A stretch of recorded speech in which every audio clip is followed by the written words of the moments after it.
Bonjour à tous, c'est le docteur Walid Mekheden. On se retrouve aujourd'hui pour parler de testostérone. Comment booster sa testostérone, surtout après 50 ans, quand on a un déficit naturel lié à l'âge de testostérone qui, chez certaines personnes, peut impliquer des conséquences comme des dysfonctions érectiles, des troubles de la libido, des troubles de l'humeur et d'autres conséquences que j'ai déjà évoquées dans une autre vidéo. Je vous mettrai le lien ici si ça vous intéresse, n'hésitez pas à la voir.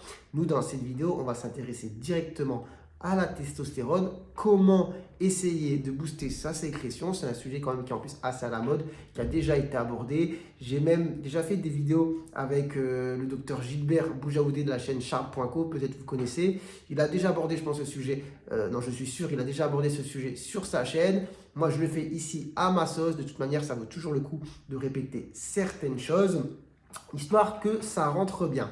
Mais avant d'aller plus loin, on va faire un petit jeu parce que cette année, vous avez bien ça et vous êtes plutôt réactif. Je vais vous poser une question.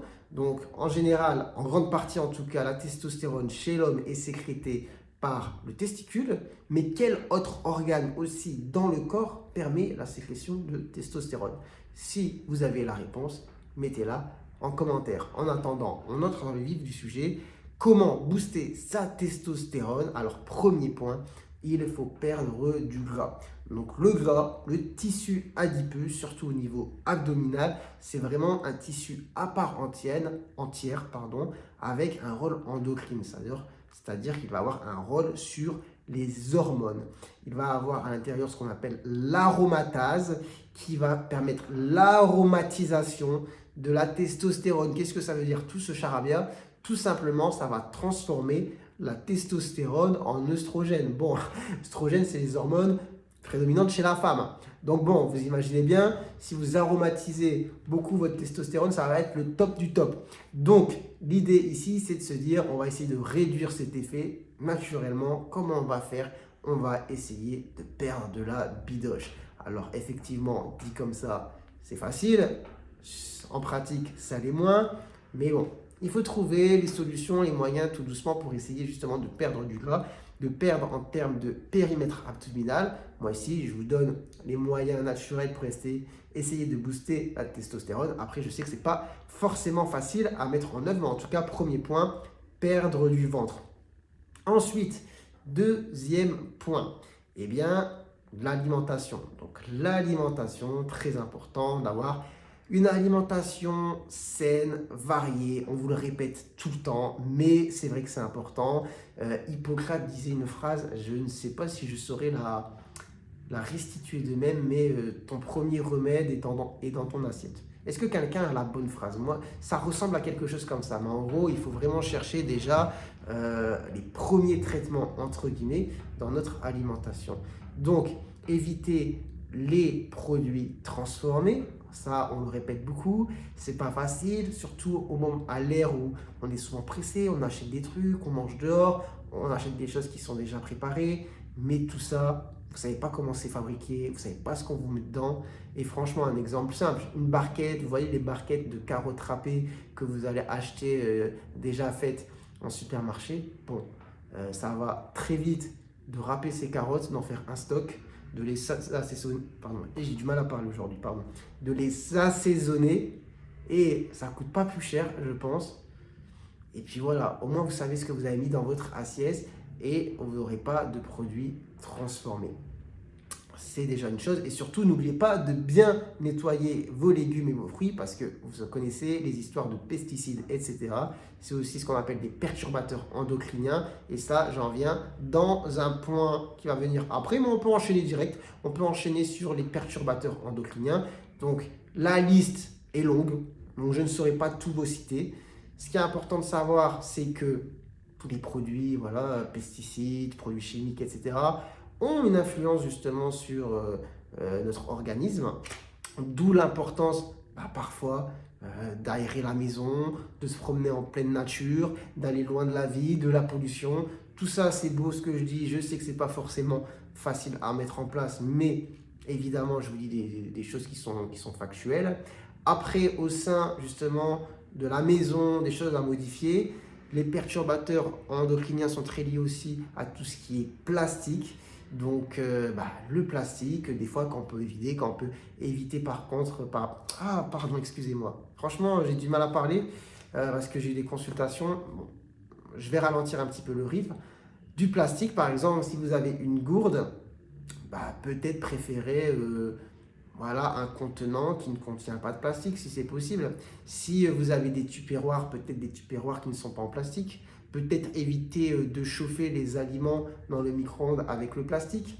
Voilà, ce sont des choses sur lesquelles on peut essayer d'avoir une influence. Après, évidemment, tous les produits au corps qu'on met sur la peau, certains gels douche, shampoings, etc.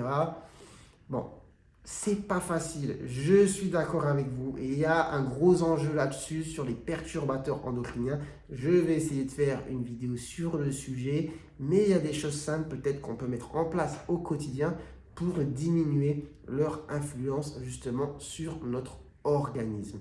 Mais déjà, si on peut donner des conseils simples, pas trop compliqués à mettre en place, un peu moins de plastique, pas trop de dans la maison, bien aéré, et puis prendre l'air régulièrement dans la nature.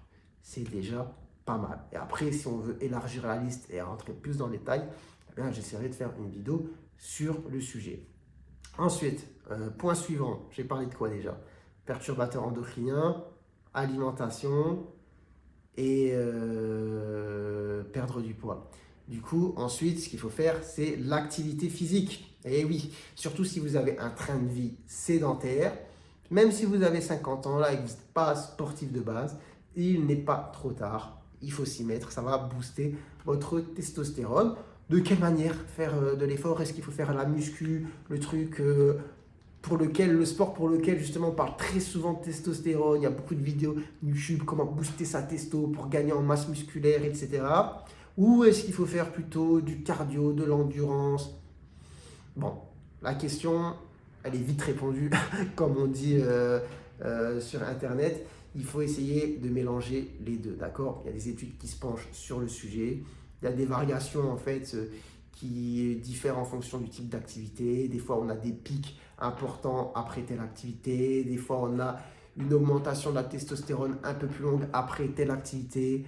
Il ne faut pas être trop compliqué. De toute manière, que ce soit pour la testostérone ou pour d'autres problèmes de santé ou pour justement prévenir les problèmes de santé, pour maintenir son corps dans une bonne forme, il faut faire d'activité physique, que ce soit en force ou que ce soit en endurance. Donc dans l'idée, alterner sport d'endurance et de renforcement. Et ce sera top du top.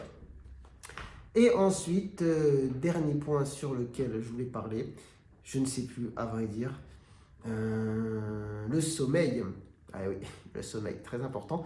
De bien dormir, d'avoir des heures de sommeil complètes, on va dire, un sommeil réparateur, d'où l'importance aussi de dépister chez certaines personnes s'il n'y a pas de l'apnée du sommeil. Pour peu que voilà, vous êtes en surpoids, que vous ronflez beaucoup, que vous avez peut-être un prédiabète ou de l'hypertension. Enfin bref, il y a peut-être un terrain derrière ou peut-être quelque chose qui favorise aussi tout ça ou qui l'aggrave.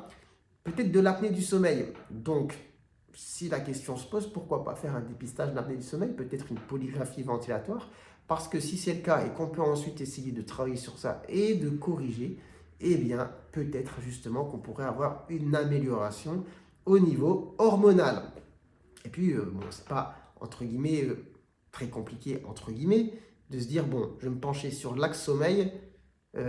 Enfin si, en vrai c'est compliqué parce qu'il y a des personnes qui ont vraiment des gros problèmes liés au sommeil. Mais ce que je veux dire, c'est que il faut avoir en tête que c'est un axe sur lequel il faut travailler, que si le sommeil est compliqué et pas réparateur, il y a peut-être des choses à faire parce que c'est un axe important de travail pour aussi les sécrétions hormonales. Voilà. Enfin bref, j'espère que vous aurez appris des choses, que cette vidéo vous aura plu.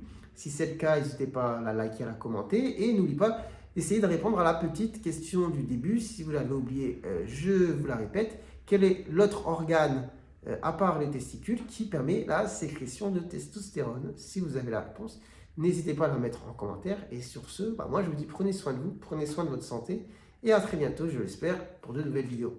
Ciao, ciao!